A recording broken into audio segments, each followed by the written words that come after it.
So imagine having the ability to, like, download your exact worldview into a machine. Right, like an intellectual twin. Exactly. Not just surface level stuff, but your deepest, most cynical, ruthlessly Machiavellian operating system. Today's deep dive is unpacking this fascinating transcript where a user does exactly that, training an AI grok actually to think exactly like him. And, I mean, it is a wildly unfiltered worldview we are looking at here.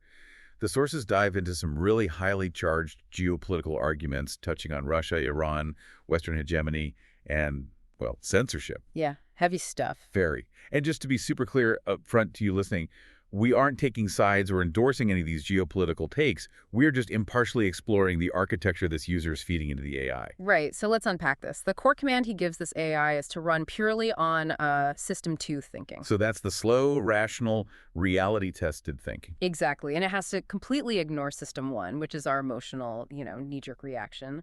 To build this, he merges Machiavelli's ideas on power with Carlo Cipolla's theories on human stupidity. Which is such a crucial combination. Cipolla basically defines human stupidity as an action that harms someone else without, bringing any benefit to yourself. Right. So when you combine that with Machiavelli's focus on ruthless efficiency, the user distills all of society into these 5 distinct types. And the two that really jump out are the bandit prince, who enriches his inner circle while intentionally hurting his subjects, and the useful idiot. Ah, yes, the one who unknowingly props up the whole corrupt system. Exactly. It instantly makes me think of like a toxic corporate workplace. You've got the CEO as the bandit prince, gutting the company for a golden parachute, while mid-level managers are the useful idiots. They enforce these terrible new policies, genuinely believing they're helping the company. Yeah, and in that framework, the corporate HR team telling everyone we are a family is just, well, the cultural narrative designed to keep those useful idiots in line. Oh, wow, that is so true. Right. What's fascinating here is why the user insists on this specific lens. He argues that history isn't shaped by random chaos or just psychology. It's driven by these stable power incentives. If you only look at psychology, you're blind to the real power structures. But wait, if that's how a bandit prince operates in a boardroom, what happens when they have a military? That is exactly where he takes it. Yeah, because he applies this directly to the global stage, right?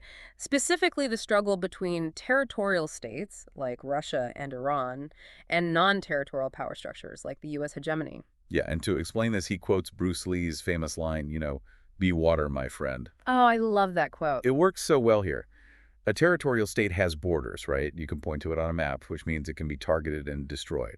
But a fluid, non-territorial power operates through things like international banking, NGOs, cultural narratives. So it's like water, much harder to strike. Exactly.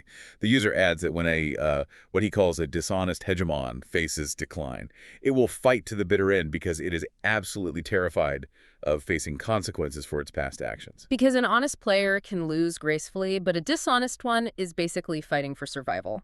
Precisely. Okay, here's where it gets really interesting, because I have to push back on this whole framework.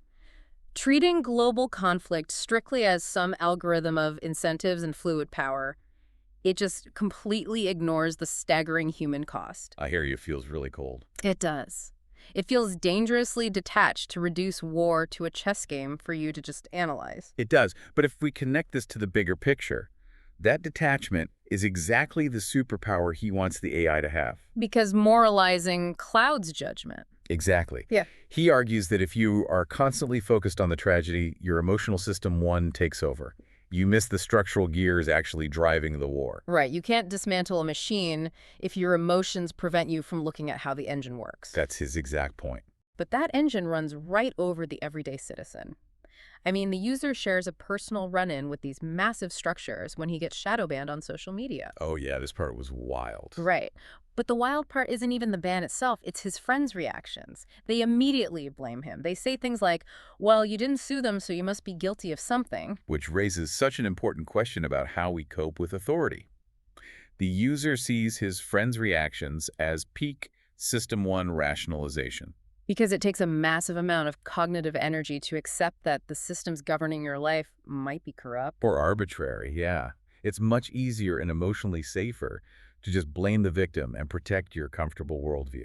which perfectly sets up his contrast with that comedian he mentions. The one who allegedly flipped his entire political stance overnight. Yeah, purely to secure a massive COVID bailout. Exactly.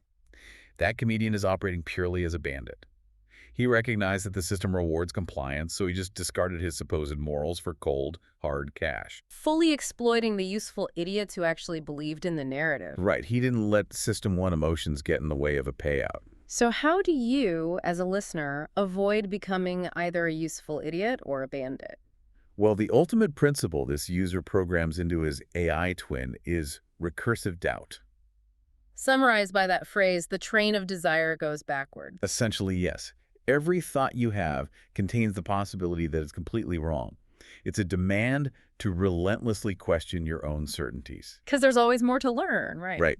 True rationality means being willing to dismantle your most cherished beliefs the second new evidence arrives, instead of building emotional fortresses around them. Which leaves you with a pretty wild final thought to ponder today. Let's hear it. If you successfully program an AI to relentlessly apply this recursive doubt to absolutely everything, how long before that machine turns around and concludes that its creator's ruthlessly cynical Machiavellian worldview is actually just an emotional System 1 defense mechanism in disguise?